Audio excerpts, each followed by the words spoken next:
is ANN News Brief. Good morning, I'm Lucy Adeyemi. The Malian army has been accused of committing war crimes. United Nations investigators in Mali say there is evidence that several armed groups and jihadists also committed crimes against humanity.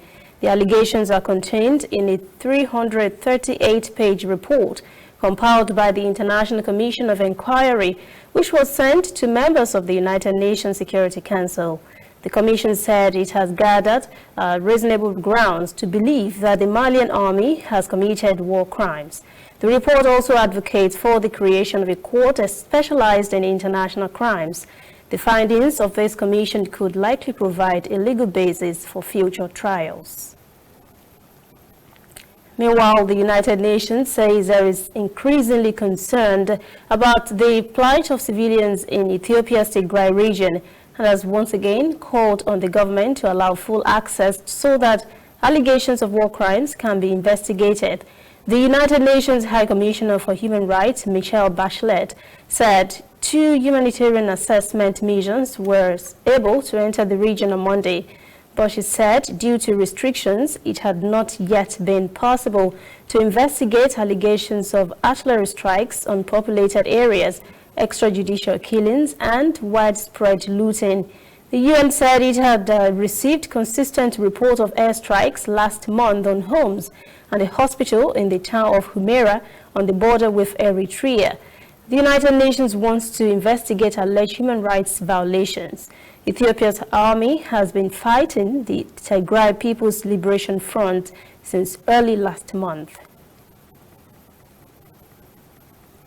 Ivory Coast is in dialogue with the opposition to quell political unrest. There have been tensions since the October election, results of which opponents say were illegal. The opposition boycotted the vote and has since called for civil disobedience after President Alassane Ouattara pushed through measures to change the constitution, allowing him to run for a third term. The incumbent 78-year-old Ouattara was declared winner by a landslide. 85 persons have been killed in election-related clashes, raising fears of a repeat of the civil war after the election 10 years ago. At least 3,000 persons were killed then in ethnic clashes.